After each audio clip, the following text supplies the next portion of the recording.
time for the final word in sports all across the state.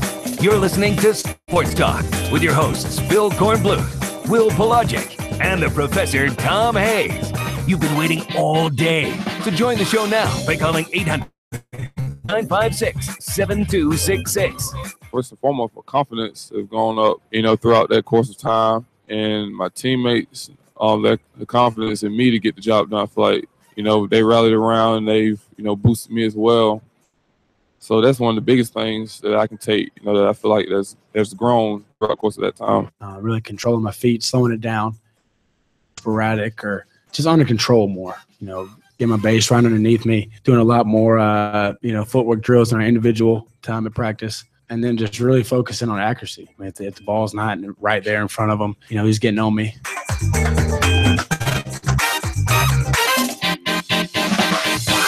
Good evening, everybody. Welcome into Sports Talk, South Carolina Radio Network, day 2 of the early signing period, and we don't give a damn because we got no one to worry about today. It's all as over. Far as I know. It's all over. There's still some people out there still being recruited and still signing, but we don't have to worry about it, at least not right now. Can I get a hallelujah on that? Well, good. You're out of that Shalom. foxhole. Feels good. Out of the Feels recruiting good to foxhole. get a good night's sleep and not have to make a recruiting call. There was one underreported story by us, only because we were so focused on those who were signing.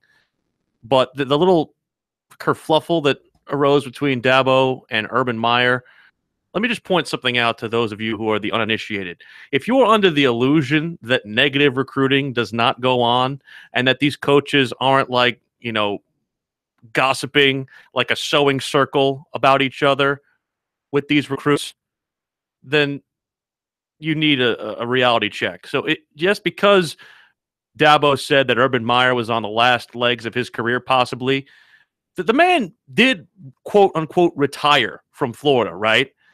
And he was somebody who was saying things like, oh, well, I don't know how much longer I can do this.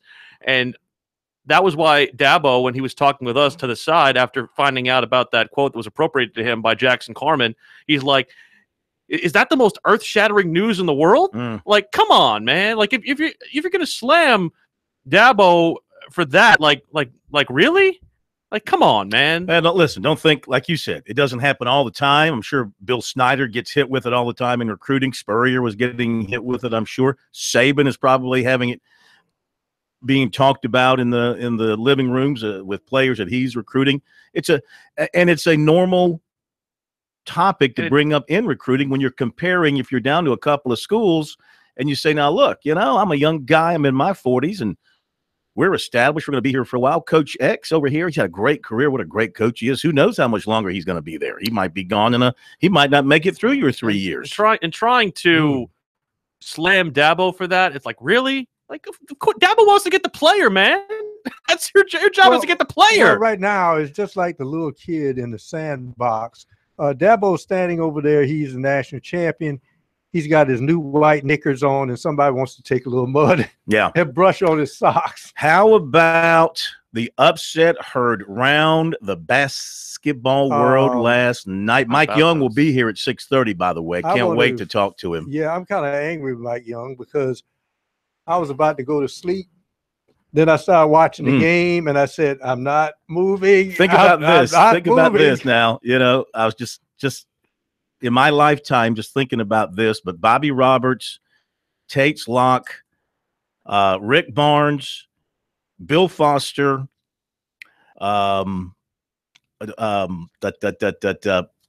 Cliff Ellis, Larry Shiat. I'm naming all the coaches that I can remember during my lifetime at Clemson who never won at North Carolina. And, of course, you go all the way back in history because Clemson's never won when in Chapel Hill. ACC was formed. And here goes Wofford.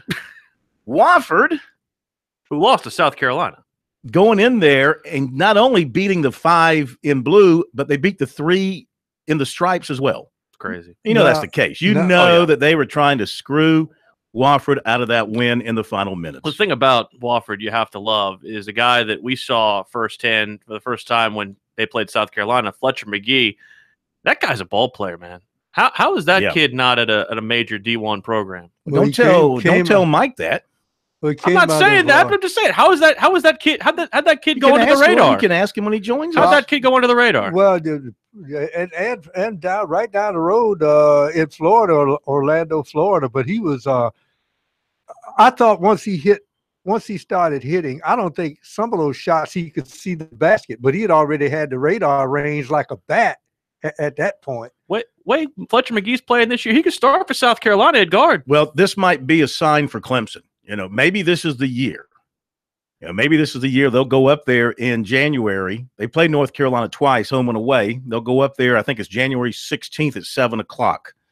And I've been up there many times with Clemson thinking it might be the year. In fact, there was the year when North Carolina really stunk in Matt Doherty's last year. And I think that was the year Clemson got off to a big lead, like a 20-something point lead. And the Green fellow who plays for the Spurs, who can shoot the lights out. What's his Danny Green? Danny Green. Danny Green just lit them up in the second half. Even that bad, really stinking North Carolina team found a way to beat Clemson. And that team lost to Hampton. But see, every North Carolina team, when they play Clemson, is fueled by the fear of not being that team and having to live with that the rest of your life. Sort of like the Clemson football team with Virginia. It eventually happened under Ken Hatfield.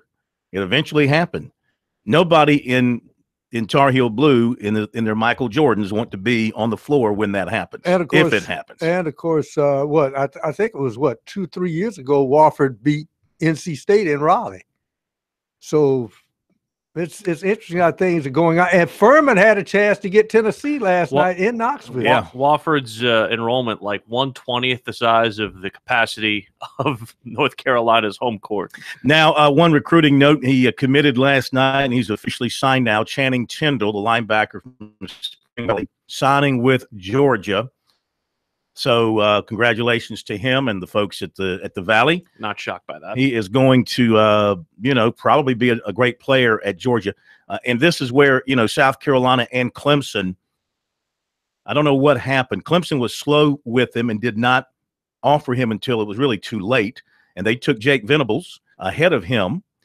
South Carolina recruited him very hard. I don't know how you don't get that guy. And I don't know how you don't get him either. I mean, I know he's got Georgia influence in his family through his stepdad, but he's got South Carolina influence as well. But then again, look, we don't walk in his shoes. We can't walk in the shoes of any recruit. Maybe he wanted to leave Columbia. Maybe he wanted to experience another city. Who knows? I mean, you don't. Anytime you make a statement about someone picking one school over the other, you want to be careful to not make it sound like you're insulting the young man, because he has a prerogative. He has a prerogative to go wherever he wants, and it's up to him and his own decision making and all that process. But just from what the optics of South Carolina look, I don't know how you weren't like in that guy's grill. Maybe they were, but I don't know how they weren't like cyber stalking him like the entire time. I think they recruited him as hard as they could, but they couldn't get him for an official visit. He never took one, even though he made several unofficials. He never went in for an official visit. That's never a good sign, even with a local kid. The official visit is sort of that last step before the marriage. That's sort of like, okay, now we know we really like each other and we can live together. That's the long, trip together, the long vacation trip together. Yeah, basically. Exactly. Have you had one of those yet? I actually have. Yeah. How'd it go? You could see a ring on my finger. Didn't go well. Didn't go well. Oh, by the way, happy birthday, Pro. That was yesterday. A day late. Yeah, I just want to make sure that we acknowledged it. We acknowledged it a few days in advance. Want to make sure I got it on the head here. So happy birthday, 62? 62. 60. So you can start drawing, right? I'm not drawing anything. Social security, right? Can't you start pulling? See, age is relative. See, when you're the youngest in your family, you still feel young. Yeah, absolutely. Age is just a number. There you go. It's all about how you feel and your approach to life. Why do you think I spend my time with you two guys? I feel young. Do you really? When I'm around the two of you. Well, you should, because you are young. I'll go ahead and burp you when we get to a commercial. All right, we'll have a chance to take some calls here. We're going to hear from some Gamecocks and Tigers. We met with Gamecock players today. We'll tell you a little bit about that. And Mike Young coming up and more here on Sports Talk. Don't you dare leave us on a Thursday night from the capital city.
Sports Talk is the sports talk show of Main Street, South Carolina. From the coast to the mountains, we cover it all. All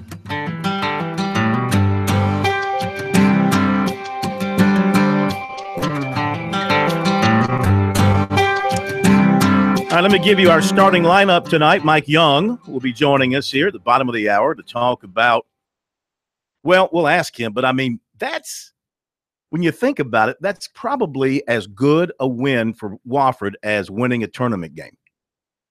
Yes. I mean, think about it. Mm-hmm.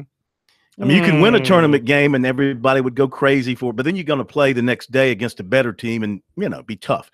This is going to last a long time. It's good to kind of put it on the wall as like a memento type thing. Be like, oh, by the way, we did that. Yeah.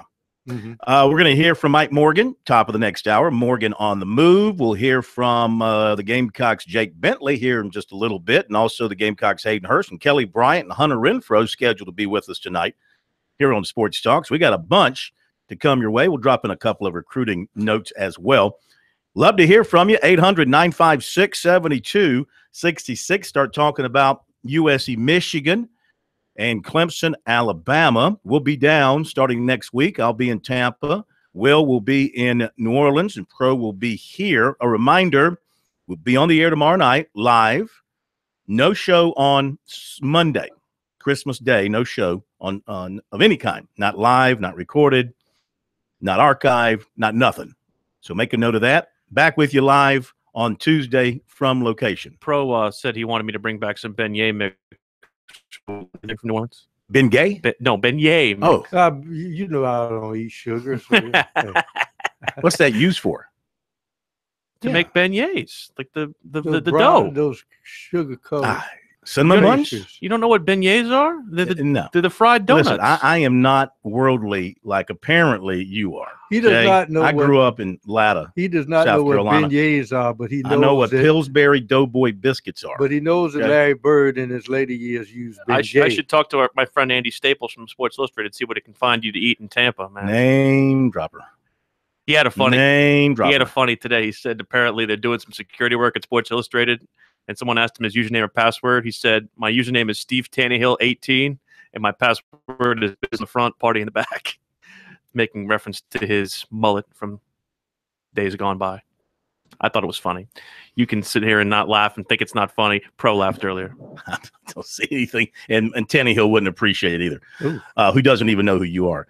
He does know who I am now. Let's go to. He knows who I am now. Glenn in North Charleston. We confronted him on it now. Glenn in North Charleston, how are you? Happy holidays. Welcome in.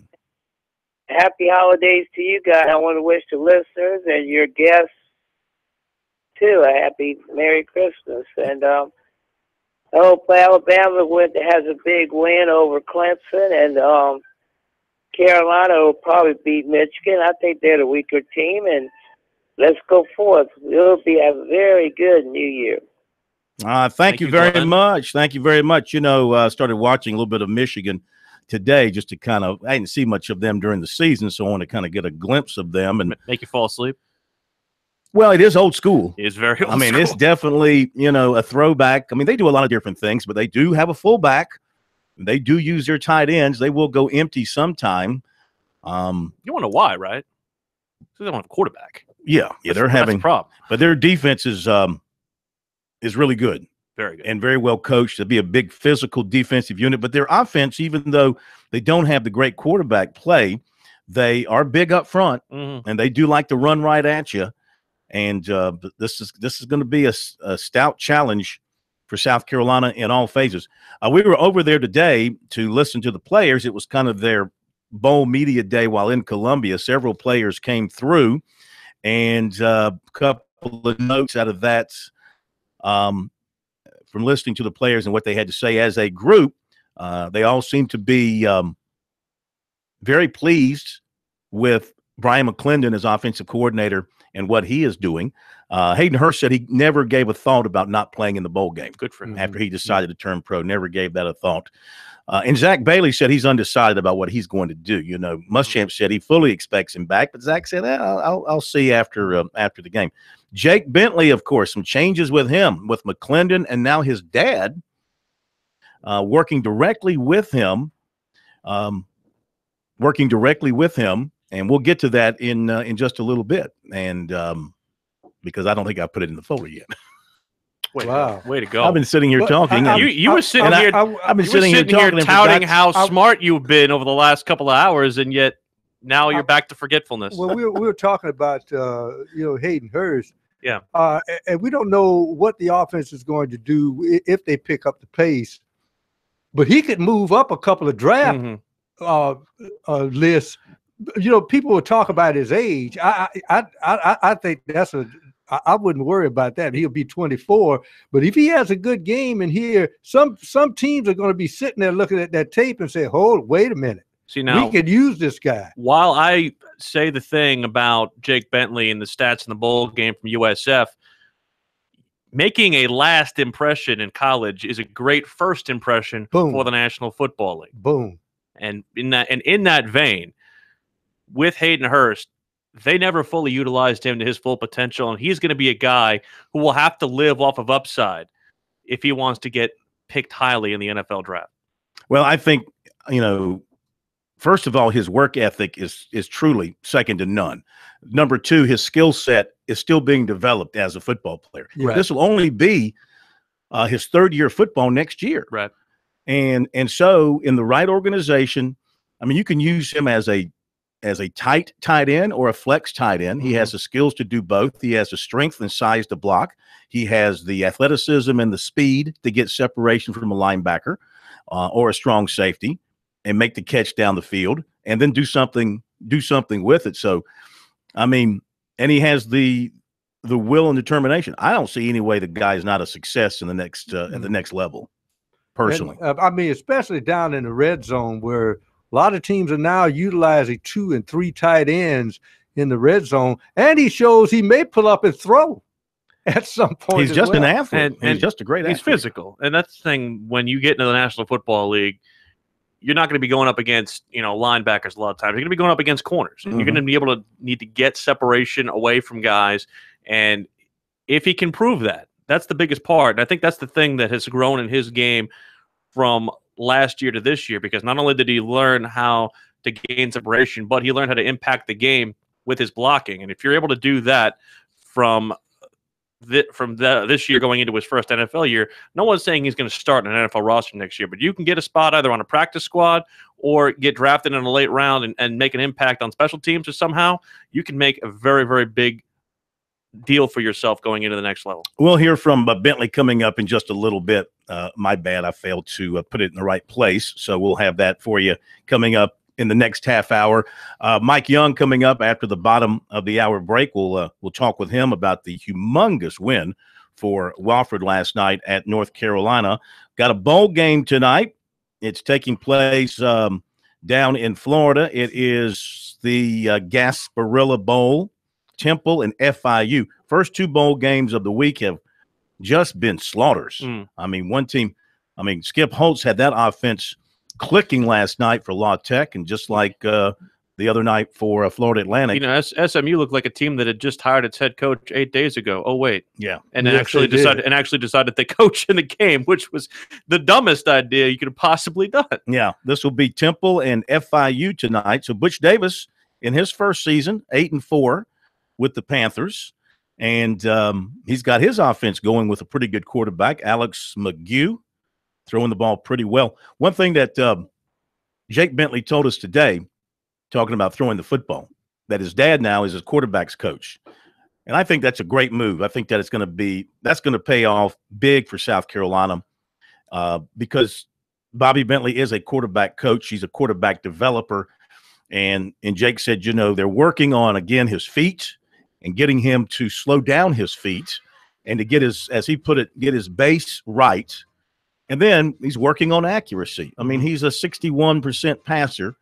It's got to be better than that at this level. You got to be 67, 68%. And also the touchdown to interception ratio has got to start to move more towards the TDs from the INTs. I know I said I didn't want him as the offensive coordinator. Him at the quarterback coaching position is the perfect spot for him. Well, I think if things work out, you're looking at McClendon as OC and Bentley as QB coach. Bingo. Wouldn't be bad. 2 of your best recruiters still there.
Welcome back into Sports Talk, South Carolina Radio Network from downtown Columbia. Phil Kornblut, Will Pelagic, Professor Tom Hayes. Our pleasure to welcome in the most talked about basketball coach of the most talked about team in the country for the last 24 hours, Coach Mike Young of Wofford. Sir, speaking on behalf of the state of South Carolina, we salute you.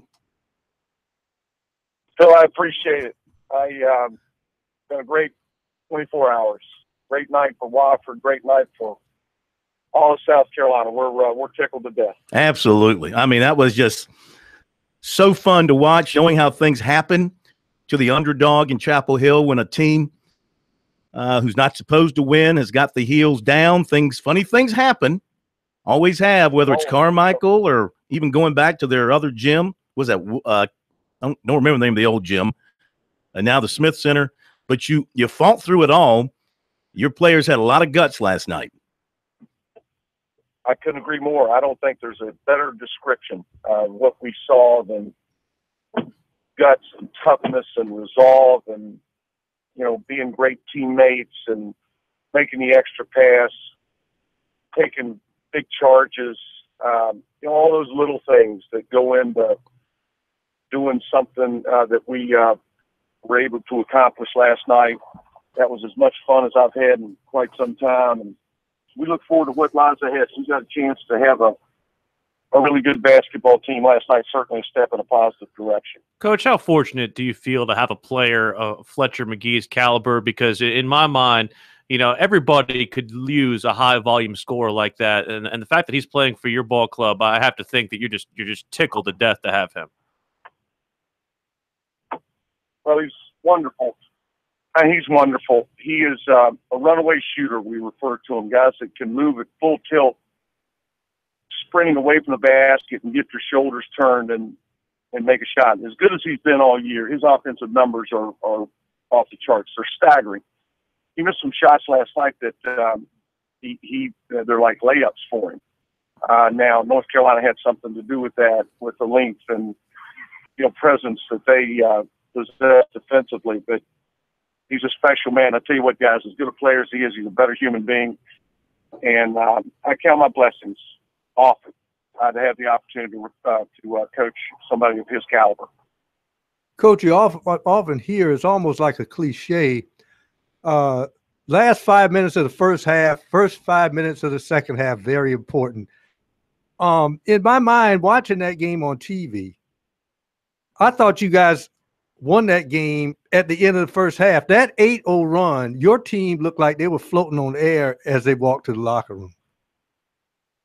You know what? I think that's a marvelous point. I couldn't agree more. That was a pivotal point in that game, and all of us, Frank, Coach Brownell, we all talked about that first 4 minutes of the second half, first 5 minutes, and that thing's in the balance, and you've got to make a statement there physically, mentally. You can't come out of that dressing room up one, feeling good about yourselves. This thing's going to take care of itself. You better fight, you better throw a punch. And we threw a punch, and I thought we got off to a great start, and we knew that they were going to throw haymakers to start the half. I'm sure Coach Williams got after the roll of highs in there at halftime, and they want to take control of that thing from the get-go. And guys, again, tough, hard-nosed, and made a lot of really, really nice, unselfish basketball plays. What comes to mind and came up immediately to my mind, and it came up nationally, the fact that there in Clemson in all their years has never won in Chapel Hill. I wonder if Brad called you or Cliff Ellis or Larry Shyatt or any of those old Tiger coaches saying, man, that's great. How'd you do it? I exchanged texts with Shy on the way over last night. Coach Ellis called earlier today. I have not had a chance to talk to him. Yeah. Frank called. I talked to Frank today. Brad sent a text late last night, early this morning. And so many friends that saw the game and complimentary of how our kids handled themselves and, what our team accomplished in a place that, as we all know, fellas, that's as storied a basketball program as there is out there. And to do that is, is a monumental evening for Wofford and our team. Corn brought up an interesting point. I know you're shocked, but when it comes to this when it comes to this victory, is it bigger to go into their building and win a game like this in the regular season, or to take down a team of this nature in the NCAA tournament? I think this victory might have a little bit more staying power for you. You know what? We talked about that with different people today. I think, goodness gracious, we've had opportunities. We've been in 4 of the last 6, 4 of the last 7, something like that. But there are other games during that weekend. There are other big games, and there are other upsets, and there are other marquee, matchups. This is 9 o'clock. You on ESPN, and a humongous upset. I probably got more bang for this one than we would, even, if we were ever fortunate enough to win one in the greatest show on earth. I hope to have that opportunity one day and compare and contrast. Yeah. Well, Coach, you lead the ACC. You beat Georgia Tech, beat North Carolina. UNC Greensboro, who you meet in the first conference game, they beat NC State. And Furman could have beaten Tennessee last night in Knoxville. Talk about your league. League's hard. It's a great league. It's always a great league. Very well coached, except for that guy, Hardenberg. Those guys at Greensboro are doing a great job. Good luck to any man that's got to go into Macon and play a Bob Hoffman coach team. Steve Forbes and the Buccaneers are, back. I think I was always going to be good. I could go on and on. It is a very well balanced and a really good basketball league. It'll be a bloodbath. Hard to believe it's that time, but we'll take a couple of days off here and collect our thoughts and decompress a little bit and look forward to, the next couple of months. It'll be a lot of fun. Pro touched on it. You, if you look at your last few games, you beat Coastal in Conway, then you came home and beat Georgia Tech. You had dinner with Johnson and Wales at home, took care of them. Beat High Point. Great dinner too, by the way. I bet they know how to cook. High Point in Asheville, you beat, and then last night is this? And I know it's kind of a small segment. It doesn't compare to maybe a Southern Conference tournament run, but I mean, in the regular season, have you had a better run than this in your time at Wofford? I haven't thought about that. I'm sure we have. I don't recall, exactly when we beat South Carolina and Georgia in a non-conference slate. We were 2-0 against the SEC and 0-2 in our league, if I recall correctly. But, with a lot left to play, we are 12 games in. We've got 2/3 of the season to look forward to. With the schedule we play, fellas, to be 8-4 with one non-league game left against Harvard at home in early January, we're in great shape.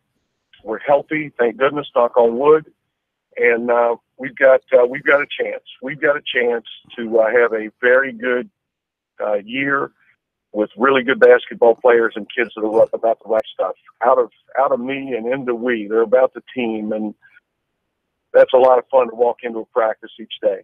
Yeah. Well, I might come up there when my alma mater comes in. You said, what's the day of that Harvard game? Harvard, yeah. You got 2 degrees from Harvard, if I recall. Yeah, at least 2. Just don't lose to the CEOs, man. Just take care of the business against the CEOs. That's all I have to say. Hey, man, listen, congratulations, and you're the talk of college basketball. Enjoy it. What a way to go to the holidays. You well deserved. We thank you for spending a few minutes with your little friends here, and we'll talk to you soon. I look forward to it, fellas. Happy holidays. Thanks for having me on. You got it, as always. Mike Young from Wofford. What a win for the T-Dogs last night up in Chapel Hill. We are all thrilled for them, and we'll be right back.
The guys are always checking email.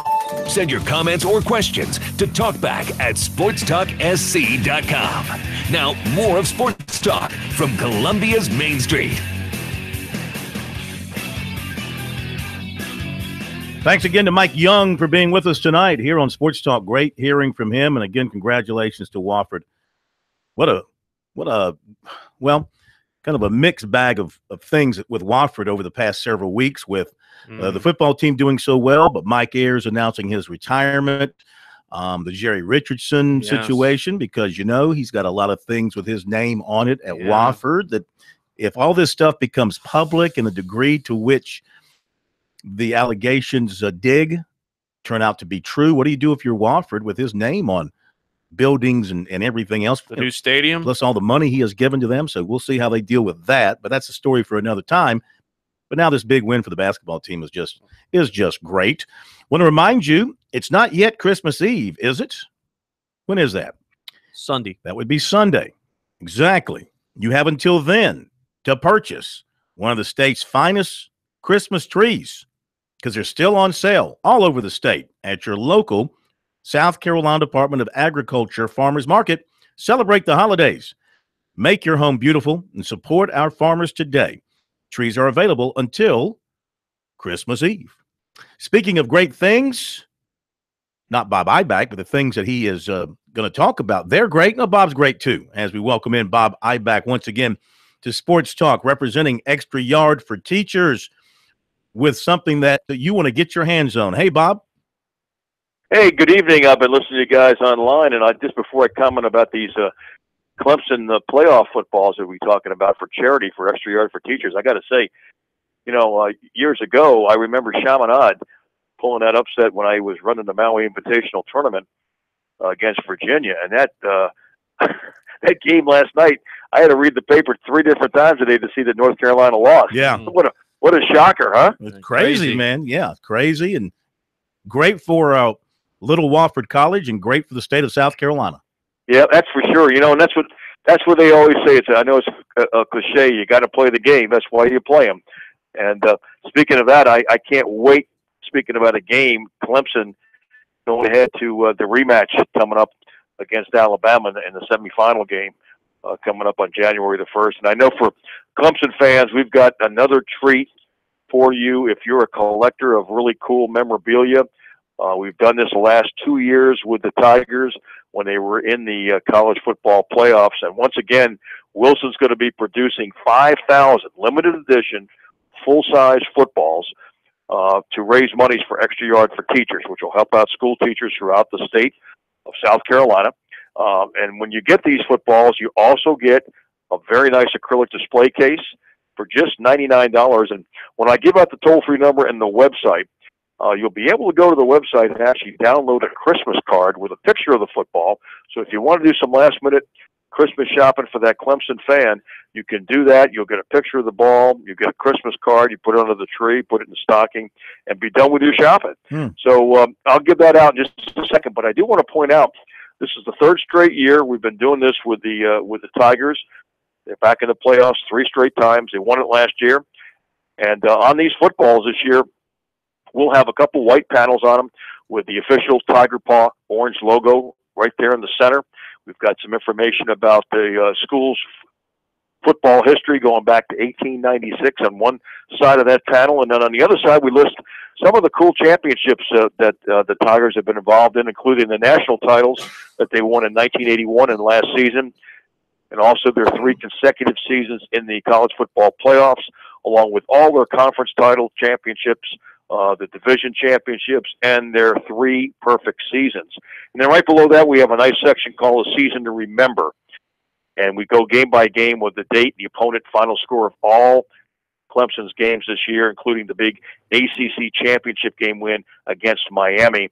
And then we have a little section right below that for the January 1st Sugar Bowl rematch against Alabama down in New Orleans. And if the Tigers go on and do what they did last year to the Crimson Tide and advance, they'll play the winner of Georgia, Oklahoma, and in the title game on January the 8th. And we'll also have information on the ball about that, as well as putting national champions on it if they go all the way. So you'll be able to get these in about 6 to 8 weeks after Clemson plays its final game of the season. And if you'd like to order these, we're about closing in on the halfway mark of being sold out. And we did sell out all of last year. You can call toll-free 1-800-345-2868. And again, that number is 1-800-345-2868. Or simply go right to the website. You can see the Clemson football there at NICOsports.com, NIKCO sports.com, and help us raise a lot more money for Extra Yard for teachers, which will get them some recognition, give them some opportunities for advanced educational upgrading of their resumes, and also get some notoriety, because some of the money that comes out of this program will go toward getting some of the teachers on radio and television shows, as well as some features in the newspaper, and give them the deserving credit that so many school teachers should be getting. Hey, that is great. Always great hearing from you. Glad those things are selling out. Glad we can help you out with that. And I'm sure we'll talk to you again next week leading up to kickoff. That sounds terrific. You guys have a great weekend coming up. Merry Christmas to your audience and a Happy New Year coming up. And we'll catch you down the road next week. Thank you, sir. Bob. Great holidays to you. Bob Eibach with us here on Sports Talk. Before we hit the top of the hour break, little recruiting stuff, and that is some comments from KJ Henry, who signed with Clemson yesterday. Didn't get a chance to get these words yesterday, but he had a chance to talk to our Stockton Burke, who was there covering things for us, and talking about why he chose Clemson and what he liked about the Tiger program. How excited are you to be a part of a defensive line that is currently considered to be the best in the country? Very excited. I know that they'll make me a better player. I know this program made me a better person. But just to be a part of that group and that core, I definitely want to represent it well. So I'm very ecstatic. When you made that transition from, as you mentioned, basketball to football, did you ever dream that you would be going to the defending national champions program? Not at all. Really, my dad was let go from Wake Forest, and he had to move and change coaching positions. That's when I was able to really tell myself I was a Clemson fan. And that was only for a short moment, because once I got into the recruiting process, I had to really drop the fan part out of it. But switching over from basketball to football, like I said, I didn't really know when I was going to be a Clemson Tiger until about 4 days ago. But ever since then, it felt right. KJ, Brent Venables is considered one of the best defensive coordinators in the country. How much did that go into your decision, and how excited are you to work with him? It went big time with my decision. I think some changes with colleges changed around just with the football coaches, and hearing him say that he was going to be solid. His son's coming in the next 4 years of my class was big for me. And the energy he brings to the game. I know my game, and I know that when I get turned up, I'm ready to go. And he's definitely a guy that can turn me up. So I think he'll mend well together. Henry talking to Stockton Burke yesterday following his announcement for Clemson. Couple of other quick notes. Again, linebacker Channing Tindall officially signing with Georgia today. Clemson, one of the final three with defensive back Brandon Radley Hiles, IMG Academy. He'll announce on January 6th. Actually one of four, not three, four. The others are UCLA, Oklahoma, Florida State. And I think that's all we got. So we got UCLA, Oklahoma, Florida State, and Clemson. And Clemson. No. Oklahoma, Florida State, UCLA, and Clemson. Okay. There's four. Yeah, you were trying to say and I was like, the one you left out was Clemson. No, I said Clemson is one of the final three. Then I recognized that it was four. And so I corrected myself. Okay.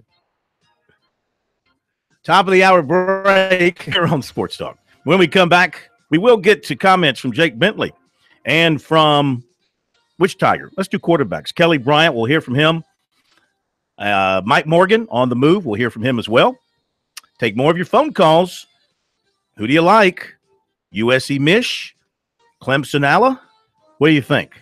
I think it's going to be a good New Year's Day for the home state. That's just my feeling right now. We'll talk about it next hour.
Round 2 of Sports Talk up next with your hosts Phil Kornbluth, Will Pelagic, and the Professor Tom Hayes.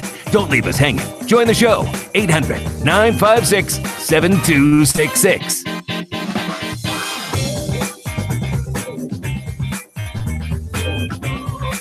A couple of more recruiting notes. Georgia signed another highly recruited player, a tight end named Luke Ford, just adding to their number 1 class. By the way, the rankings rivals redid their rankings from last night. Clemson now number 10, USC 15, 24/7 composite 7 and 16, ESPN 5 and 18 for the 2 classes. So there goes Georgia. Doing their thing, getting it done somehow, some way. Wink, wink.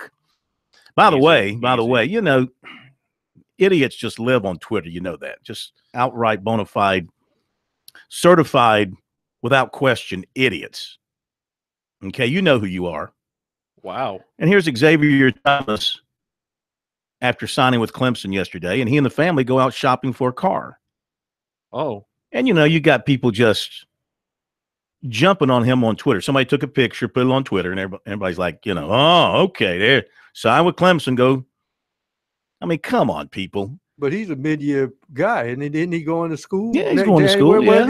Any people? Can a person have a life without people on Twitter just having to have something to say about it? I mean, seriously. If you got some evidence and you got some proof, stand up and show it. Otherwise, keep your mouth shut. Well, you know, the interesting. I'm serious. If you got evidence and can back it up, otherwise, keep your mouth shut. If you're a football player at a major institution, you're a big time football player, now you must become a monk. You're headed to the monastery, and you must pretend that you're going to be a pauper, so you don't get anything. Hey, great football player, you're not supposed to get anything.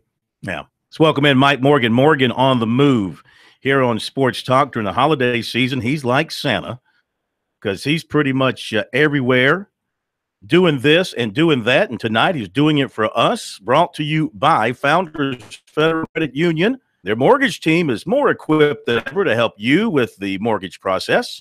Whether buying or refinancing, visit foundersfcu.com/mortgage and apply today. And by BP Skinner Clothiers. People nationwide get their custom-made suits and accessories from Brent Skinner, the very best in suits, shirts, pants, shoes, and more, available to you right in Columbia in the Vista, or check them out online at bpskinnerclothiers.com. Mike, what's your take on signing day? First off, for the record, I want everybody to know I paid for my car. Okay, I'm not saying I wasn't offered a few things by a few different people, but I paid for my car. That was quite a recruiting battle between Fox and ESPN to get your services. I understand that. And it was, and I've worked for both, so I guess you could say I was a transfer of sorts. Somebody threw in a sweeten the pot a little bit. Yeah.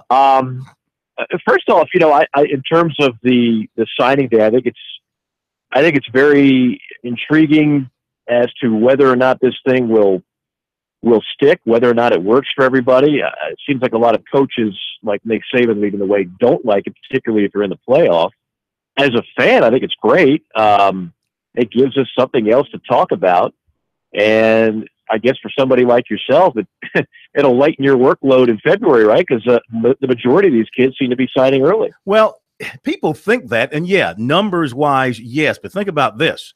There are still kids out there, and say in the case of South Carolina, they still have space, and Clemson will have some space because there's going to be some attrition in their roster. They'll have more scholarships available too. So they're both going to be recruiting. What you're going to have are all the people that cover recruiting now focused on a much smaller pool and driving those people absolutely batty over the next 6 weeks, because that's all you've got to talk to unless you start going after the 2019 or 2020 guys. So on the one hand, you might think, yeah, this is going to be a luxury. On the other hand, not so much. You know, one thing I do like about it, not to interrupt you, but just no, that's quite all right. What else is new, right? What I do like about it is it forces both coach and player this time of year to show your cards. In other words, if you're a coach and you keep telling a kid, oh, yeah, no, we want you, we want you. Okay, well, now you got to pony up. Offer the scholarship now. Otherwise, I do have time to go through the recruiting process and find somebody else. And from the player's standpoint, if some kids are just giving lip service and want to milk the process out for all it's worth, now you got to show your cards. Are you going to sign on the dotted line, or are you going to drag this out? So I do like, from that standpoint, I think it's a good thing. Yeah. And I want to ask you this. You living in Atlanta, of course, you hear all the Georgia stuff. And listen, they did a great job. They're the number one ranked class in the country. They're in the playoffs, so things are going great for Kirby Smart. How do you think they will handle – we talked about Clemson's quarterback room in the spring. How do you think Georgia will handle their quarterback room? What's the talk there about who's staying and who might be leaving? Well, there was talk even before this process that Jacob Eason would be leaving if he didn't get the job back this year. And, now you bring in the number one quarterback in the country. It's an awfully crowded situation. And, I heard you kind of quipping about how does Georgia get all these players. Well, look, they were getting top 10 recruiting classes under Mark Richt. The difference is now this is the first serious threat, I believe, where you could have an SEC institution routinely finish above Alabama in recruiting. That is something we never would have said before, and I don't think it's something we would have said under Mark Richt. But Kirby's got a little something extra going, and they finally have that breakthrough season. It's weird. You don't want to use the term sleeping giant because Georgia's been consistently good, but they haven't been great. So now you prove that you finally can be great. You finally can win an SEC championship. You can get to the playoff and possibly win a national championship. So now some of those leftover superstar, five-star recruits who always thought, well, Georgia's great, but they're not Alabama. Well, maybe Georgia is the next Alabama. You just don't know. I don't want to poke at your employer, Mike, but the debate shows on the 4-letter have been trying to get some mileage out of this Dabo, what he said about Urban Meyer thing, about how he might be on the twilight of his career or stuff like that. Why are people all of a sudden naive to the fact that, sometimes these coaches will badmouth each other behind the other's back? Yeah, right. You think Urban Meyer in the history of his coaching career, maybe somewhere along the way in a recruiting process, said something negative about an opposing coach or program? Absolutely. This happens all the time. It's much to do about nothing. And like you said, it fills up some debate show fodder.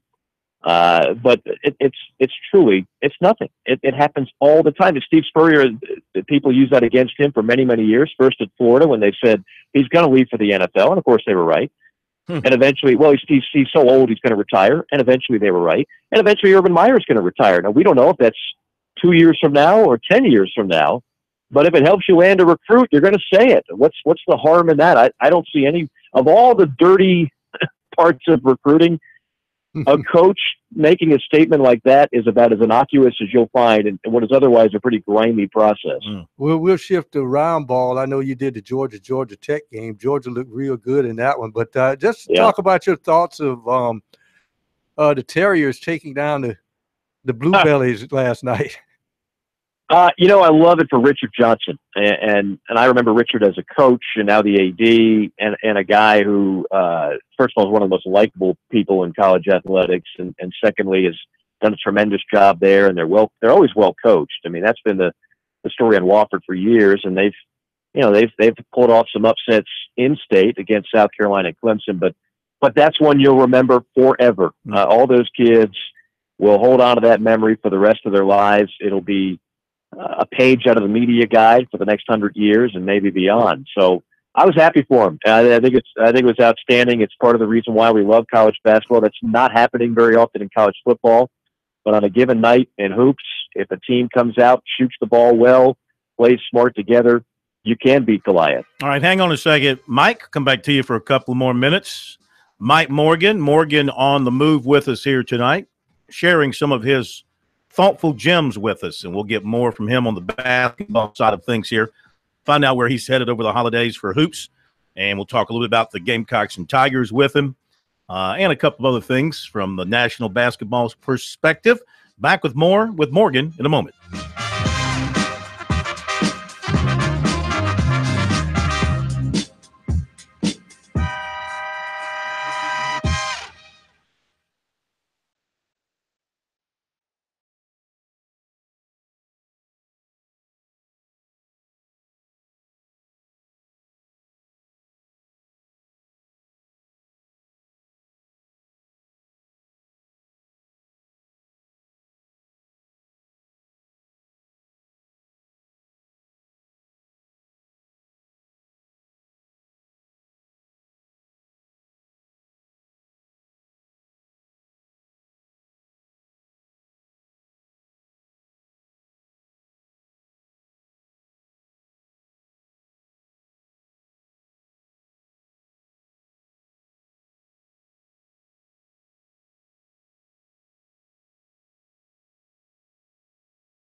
This is the place to talk Tigers, Gamecocks, and more. Sports talk across the state on the South Carolina Radio Network.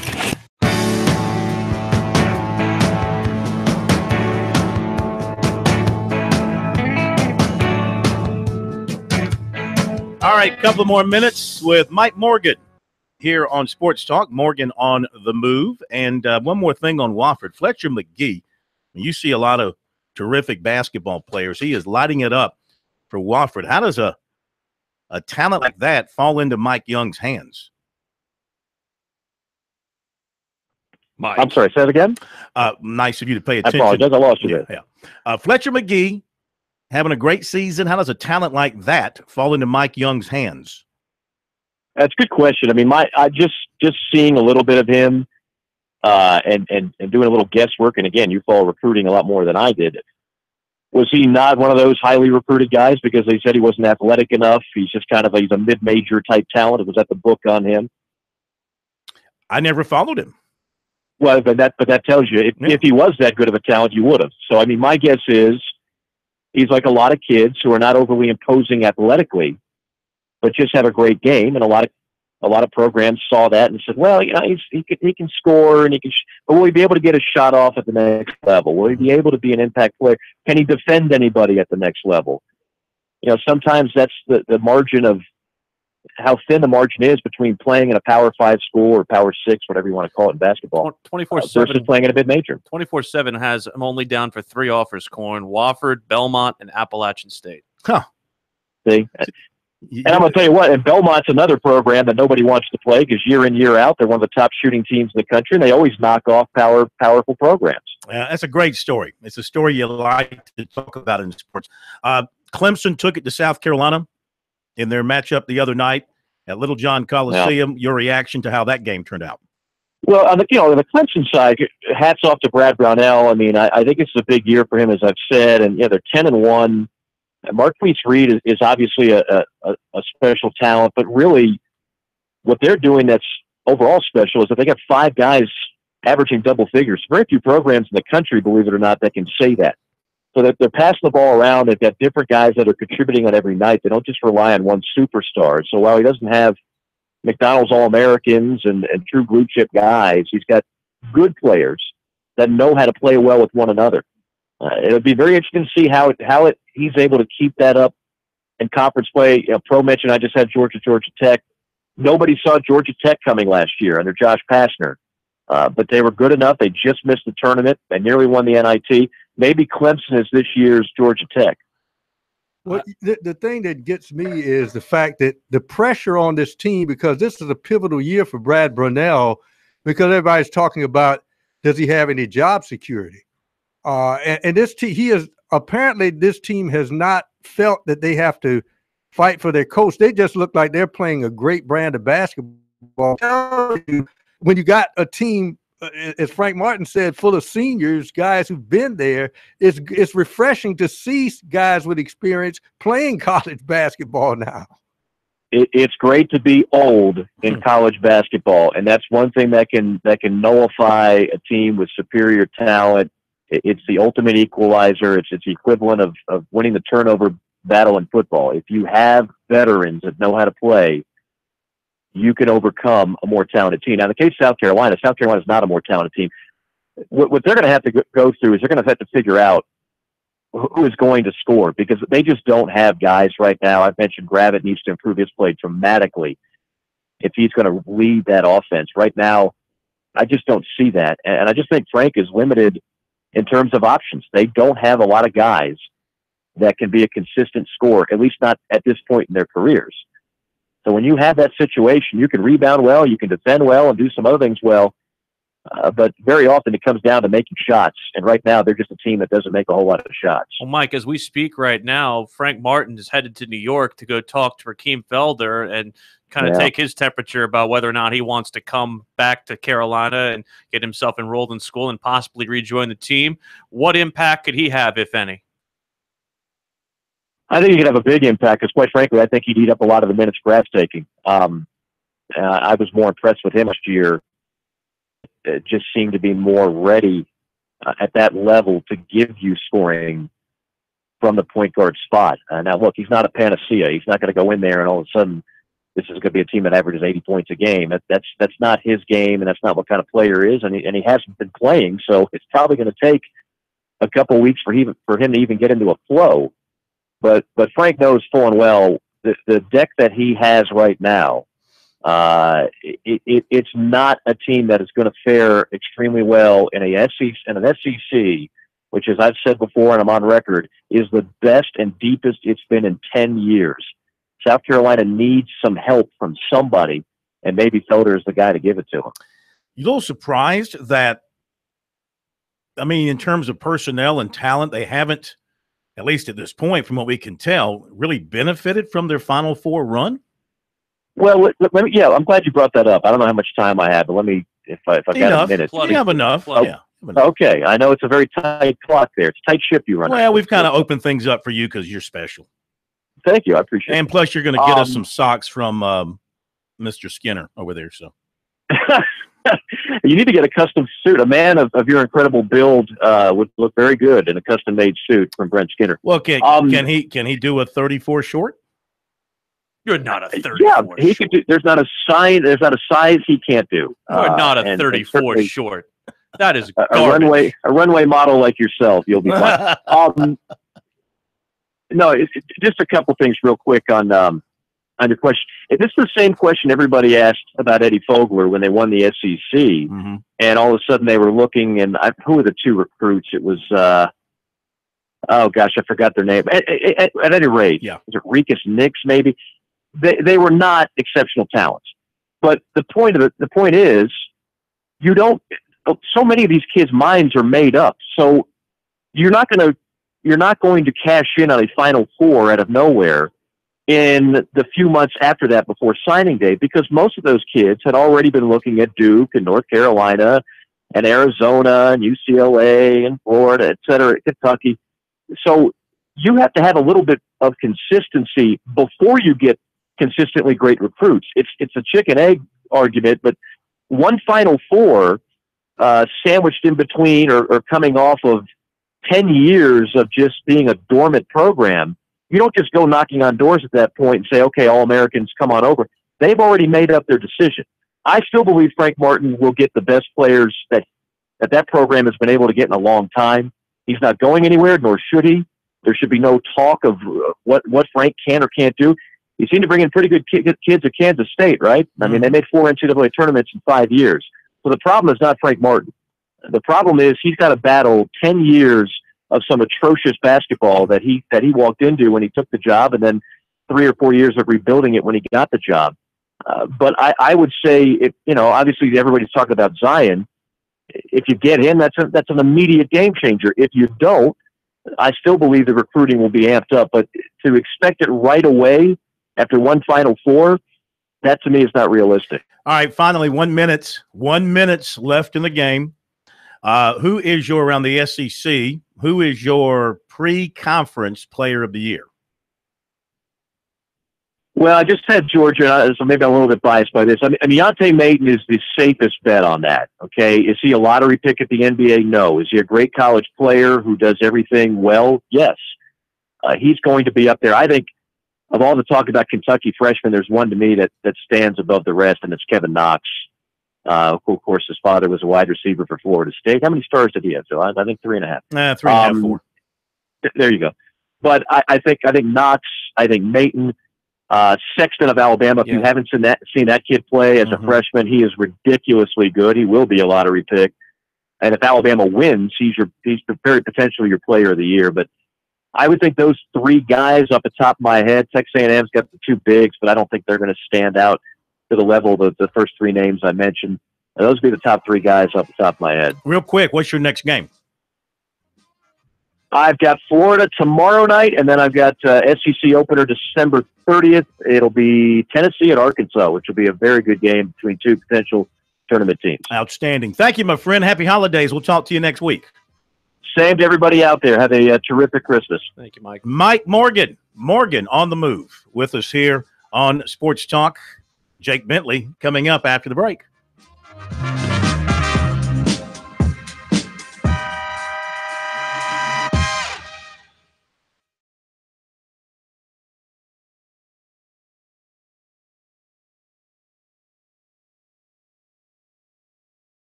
God help me if I ever have to go back to Shreveport, man. Been there several times. Shreveport, Birmingham. Yeah. Timmy's house. See, I love Tim. Maybe he'll put you in the in-laws room outside. Tim is another good friend. Another good friend. But I've told him, I said, I can't share your love. Brian, you ever Shreveport. heard a guy who has as many good friends in the media as this guy does? Jeez. I'm just glad you've got these good friends that you can travel anywhere and have a free place to stay. That's a bonus for Learfield. I have none in New Orleans, unfortunately. Learfield, you're not friends with who's the trumpet player? What? What's his name? Any trumpet player? I say Trump player in New Orleans. That narrows it down. Who's the real famous one? He's probably dead. Boots Randolph. No, Boots Randolph doesn't play the trumpet, by the way. That's not true. The two famous ones from New Orleans are now deceased. You're talking about Al Hurt. That's it. Al Hurt. You couldn't go stay at Al's place? No. Al is dead. He's dead. I think state is a state. Very dead. Yeah. Very much not alive. All right. Today we met with the USC players. A bunch of them, a slew of them, were brought before the media over at Williams-Brice Stadium. One of those, Jake Bentley. And Jake, 2 questions from the media. Jake, I know you're no stranger to it, but how is it having your dad be your position coach now after being running backs coach past couple of years? Yeah, I mean, it's kind of always been on the team and been there to give me tips, whatever. But to have him there coaching me and, fixing the fundamentals and everything about practice, just having him there, it's been great. It's been great just to be with him, and I know most of the time exactly what he's going to say or what he's thinking. So it's been fun. Just how different has it been without Coach Roper, and what is it like having Coach McClendon kind of running the offense? I think the guys have really embraced Coach McClendon's offense. I think kind of came in and just told the guys this is what we're going to do and this is how we're going to do it. And I think the guys really picked it up well. It's not that much new, but there's definitely some new things that we're doing offensively to try to get guys more open and run the ball effectively. So it's been great. Do you expect your dad to remain quarterbacks coach if Brian gets the offensive coordinator position? Is that your understanding of how it's going to work? And that's Coach Muschamp's decision. I'm just here playing quarterback, so I'm not real sure. How important would that be to you? I mean, I'm assuming, I don't want to put words in your mouth. I'm assuming you'd like that, though. I mean, obviously, being my dad there, it's something that would be cool to have because, like I said, I mean, it's kind of on the same page all the time. But, Coach McClendon's doing a great job, and hopefully if we win, he'll stay. But, like I said, that's Coach Muschamp's decision. In terms of the offensive coordinator position, how much thought process do you give to who they eventually hire in terms of how you and your skill set fit into what they do? And have you given any of that input to Coach Muschamp? Has he asked for it? Yeah, when I talked to Coach Muschamp after the whole situation, I was just like, what are you thinking, Coach? He said, I want to find a coordinator that fits you best. I want you to be a better quarterback. I want a guy who comes in and makes you the best quarterback you can be.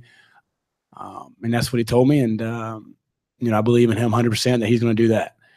And I fully believe that Coach McClendon can be that guy with my dad being quarterback coach. But if it's somebody else and they have they can be great coaches too. So whoever Coach Muschamp hires to be the OC, I'm ready to go. Oh, Jake, during the layoff, how do you get things going, being able to come back from that, especially as a quarterback? How much did you throw during that span? Yeah, about 3 times a week. Me and the receivers got out there and threw a little bit just to stay fresh. You never want to just stop throwing. I definitely had a few days off just to relax and kind of get away from football. I think the guys all needed that. They came back refreshed and ready to go and really picked up everything fast and playing at a high level. Now that you have your dad as your full-time tutor, what kind of things has he gone back to work with you on that maybe you guys worked on from the get-go as you were being developed as a quarterback? Yeah. Just I think footwork's the biggest thing. Really controlling my feet, slowing it down. Not being so sporadic or just under control more. Get my base right underneath me. Doing a lot more footwork drills in our individual time at practice. and then just really focusing on accuracy. I mean, if the ball's not right there in front of him, he's getting on me. And it's not just me, it's all the quarterbacks. So he's really focusing. Those, I guess, are the two biggest things that we're focusing on right now is just slowing our feet down and being more accurate. There you go. That's Jake Bentley. Interesting comment, I thought, about the OC and what he said Muschamp told him. I'm going to hire an OC that fits you, that works for you, that will make you a better quarterback. Nice vote of confidence for Jake. Well, why wouldn't you? I mean, the guy's played 18 games. Right. He's thrown for almost 4,000 yards, right. 25 touchdowns, receptions. Next year, I thought this year would be a 3,500, 30 touchdown year for him. Didn't happen. He's got to cut down the INTs. And he said himself, he's got to improve his accuracy. We've seen it all year long, high, wide, low. At certain times, he puts it on the money, but he's too inconsistent. His dad, I think, will fix that. I think his dad, the key point to any quarterback is to relax. I think the defense will be, you talked about the secondary. I think the front will be improved. A good defense lets your quarterback relax. He throws interception. Hey, we got you. We're going to get it back for you. But because he looked like he was trying to play quarterback with surgical instruments, not making a mistake. You can't play that way. You got to play free and relaxed. Sometimes you got to take chances. Here's my issue with I don't think there's any issue about Jake Bentley being able to make all the throws on the football field. He can make every throw on the football field. The problem is he hasn't done it consistently enough, like you said, Corn. And part of the problem, I think, too, and this speaks to a problem that Will Muschamp talked about all year, they didn't stay on the field very long. A lot of times. They could not convert third downs, and so you had a lot of these drives where they were going 3 and out, 3 and out, 3 and out, and he was sitting on the sideline. They were never on the field long enough for him to get in any kind of rhythm. So in that vein, Jake Bentley was not able to ever have a sustained drive. And a lot of times, too, when they scored, especially early in the season when they had Deebo Samuel, a lot of those things were one-play drive. About the game against Kentucky. One-play drive, 68-yard touchdown pass to Deebo Samuel. I mean, there was never any rhythm for Bentley on the football field. Can a new offensive coordinator help that? I'm not sure. But the one thing that they do need is they need to be able to get better protection for Bentley so they don't take sacks, and also convert more of those third and shorts that they couldn't convert near the end of the season into first downs. And your defense getting off the field also. because he couldn't get the football because the other team held on to it for long. Very good. Well, they're going to get a big test against the defense from Michigan. Brian McClendon's going to have the long look as the interim offensive coordinator to see if his ideas work. Now, the players on the offensive side who we talked to today all talked about how the pace has been quicker, they were trying to be careful not to be critical of Roper, right, while also being, I think, happy and pleasantly surprised and pleased with what they've been able to see from McClendon so far. He's running the meetings. There's not going to be a lot of schematic change. I just think pace and maybe a different style of play calling will be the two biggest differences. No one thinks he and they can't do it. They just haven't. And that's the point. Past performance does not guarantee future results. But I think just the fact of having a new face in there will change the message and change the way that things are perceived, too. Because, not to say that Kurt Roper brought about a negative connotation. It's just there was a lot of criticism, and sometimes you doubt yourself with that. Teams averaged 261 yards per game against Michigan this year. I mean, they 17 points, 261 yards, only 116 on the ground, only 144. But the flip of that is their offense is not dynamic either, 26 points per game. And so if South Carolina's defense plays well, we might be looking at something that's just played in the teens. 1st to 20 wins the game. A very low-scoring kind of game. 1st to 20 wins. We'll hear from the Tigers here after the break.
These guys, they never sleep. Check them out on the web at SportsTalkSC.com. Now, more of Sports Talk on the South Carolina Radio Network.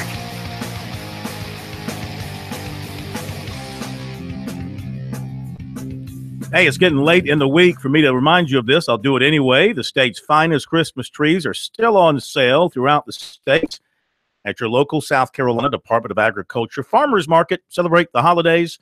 Make your home beautiful. Support our farmers today. Trees are available until Christmas Eve. Basketball tonight. You got the USC women playing at Temple, and they're winning. South Carolina State playing at Central Florida. They're winning. Johnson and Wales at Charleston Southern. The Buccaneers will win by a lot. Piedmont at Presbyterian, and Presbyterian has already won that game. By the way, Joe Lunardi of ESPN out with a new bracket for the NCAA tournament. He's got Clemson as an 8 seed playing Michigan in San Diego. Wow. Clemson plays 10-2 Louisiana Lafayette tomorrow. 10-2 Louisiana Lafayette. Their 2 losses are to Ole Miss and Wyoming. Their victories, I do not see an impressive victory other than their victory over Iowa and the Cayman Islands. Well, you made a good point off the air, strange as that is. Nice. Trap game for Clemson coming off USC, and then the holiday, and then NC State coming up. Yeah, strange as it happened off the air. Usually they happen on the air. With the experience, though, you won't think they'd be trapped in that game. South Carolina women 46-20 at the half. Asia Wilson 15 points, 8 rebounds, 5 blocks. Hunter Renfro, he got a big old beard going now. We've watched that young man grow up from a boy to a man in a big way at Clemson. From a guy who was a walk-on to now a scholarship receiver and a focal point. And it's funny, the first time he saw Alabama wasn't really necessarily a highly well thought of guy, but you know, he was an afterthought then. He is not an afterthought now. Just being a competitor kind of gets me going a little bit. But at the same time, they take me away. We got hand the ball off to Travis or Tavian or Adam, and then we can throw it up. So to Dion or Ray Ray. So just trying to spread the ball around would be cool. How far you come that in 2 years since the first time? Now you're the guy, and you're that kind of guy that they're trying to shut down. And you were just a few years ago just a walk on. Nobody knew. It's been a crazy couple of years. Just 2 years ago at this time, I don't even think I was invited to this whole thing. I think I was a starter, but they probably invited Dion or someone like that. So it's just been cool to kind of see it kind of snowball over time. How does it feel? I mean, it's almost an expectation now instead of like, oh, we're happy we're in the playoff. But it's year 3 in a row. Yeah. How's that different? At the beginning of the year, I don't want to say everyone. I mean, we thought we were going to be good, and we expected to be back because, I mean, we don't know anything different. The seniors are the only ones who haven't not been to a playoff, and so I think it started with the D-line in the off-season workouts and spring practice, and they kind of set the tempo, and they've done well all season. You can see that. But I think they kind of set the tempo, and they got us believing. Coming into that first Alabama game as a freshman, what was it like for you? Here you're at this walk-on going against probably a team you've been watching on TV for the past decade. Yeah, I was scared out of my mind for one, and I was super nervous. I mean, I remember laying in bed the night before just thinking, all right, I'm never going to be back here. This is pretty cool. I'm just going to go. I mean, it's a dream come true. And to play against Alabama, and they're they're the best of the best. And so it was just a neat experience and something that we've been able to do year after year. Do you just have the same nerves this year or now that you're older? I definitely have nerves, more anxious energy. But I definitely will be excited, and I'm not going to be overwhelmed, but I will be nervous. It's good to get a little nervous. Did you guys conquer something psychologically with the win last year? Yeah. It's one thing to think you can do it. It's another thing to know you can do it. And I think that to be able to beat the best, I mean, we're beating Alabama last year, and they've been the best for the last who knows how many years. And so to be able to get over that hump was good for this program and good for this team. How much of the noise do you hear from Alabama fans? I mean, you could be the most wanted fan in Alabama after what happened. Yeah. Me and Will Swinney joke, and some of the guys on the team where, I mean, I get pulled over in Alabama, and if he's an Alabama cop, he doesn't like me. But now I scored against Auburn, and they probably don't like me either. So I'm hated both ways. Hunter, what advice can you give somebody like Kelly Bryant who's coming into their first kind of playoff game? Is it a lot different than anything else that he's going to be able to experience earlier this year? It's a lot of noise, just a lot of media attention. I mean, we don't have this when we play Citadel or whoever else. So it's just a lot of outside, I won't say expectations, but outside noise, just to control those emotions, control that energy, just be able to focus. But really, it's just a game. I would just like to point out that Sports Talk was there when they not only covered Citadel, but in the week preceding Citadel. I just want to put that out there. I just imagine in their meetings this week, Saban, with his defense, especially his secondary, has got this big blown up picture of number 13. And he looks at his guys and he says, see that guy? You see number 13, the white guy, the walk-on? He has scored 4 touchdowns on you punks over the last 2 games. A walk-on from Sac-a-Stee, who was a quarterback. And you can't stop him. Not you, Minka. Not you, All-American. Not you, 5-star. He has sliced and diced you people up for 2 years in a row. What are you going to do about it? That's what I think he's telling me. And then when he covers him, then Deion King is down the field wide open. See, but coach, it was a pick play. It was a pick play. Here's the issue when you're facing Clemson is that, between Renfro and Kane, they've, I think, caught 108 balls between the two of them, and Renfro's caught 55 of them. The thing that no one's talking about is how evenly distributed Kelly Bryant has been with the football, not just to those 2 guys, but to Ray McLeod and to T. Higgins and to Amari Rodgers and Cornell Powell. Trevion Thompson's a guy who we thought was going to be a big contributor over the course of this year. He's got like 17 catches. So they've got so much talent at the receiver position. It's baffling where their stats are right they now. move you side to side. That's why Overton too. When Clemson offense is struggling, it's because the other team is holding on to the football. But when you got that stout defensive front, it's 3 and out, 3 and out, 3 and out, and Clemson gets their rhythm. That is the key. You have to keep them on the sideline, and I think that's going to be Alabama's strategy to try to keep Clemson's offense on the sideline to keep them stale. And then that's why you can't focus overly too much on a guy like Hunter Renfro because, like you said, Deion Kane over the top is waiting to just carry it. Pick your poison. Exactly. Well, and conversely at Alabama, they got one guy who's catching all the passes. Right. That's Calvin Ridley.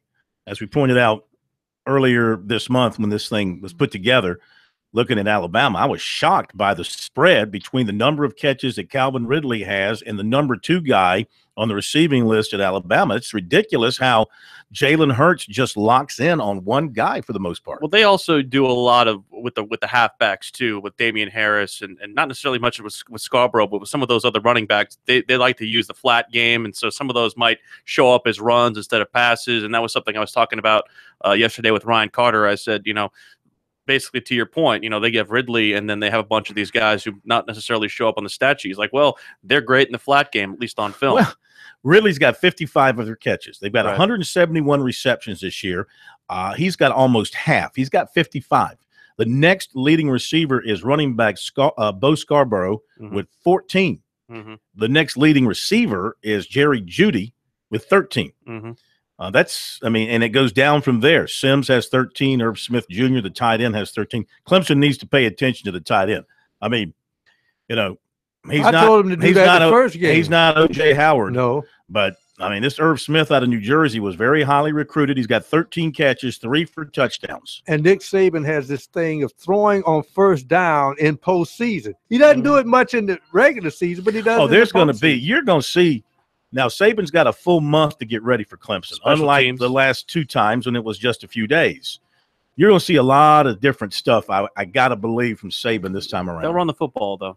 They like to do that. Well, I would. Damian Harris, Bo Scarborough, Najee Harris. They are loaded at running back. And so is Clemson. They have kept the wear and tear on those running backs down. Harris only has 110 attempts and Scarborough only has 108 attempts. So they'll be fresh. You would roll with Travis Etienne, though, if you're Clemson, though, for a while. He's going to break one. I guarantee it. It's going to do it. It's going to do it. Have a great night. We'll see you tomorrow night for our Christmas Eve show. Have a good one. threes.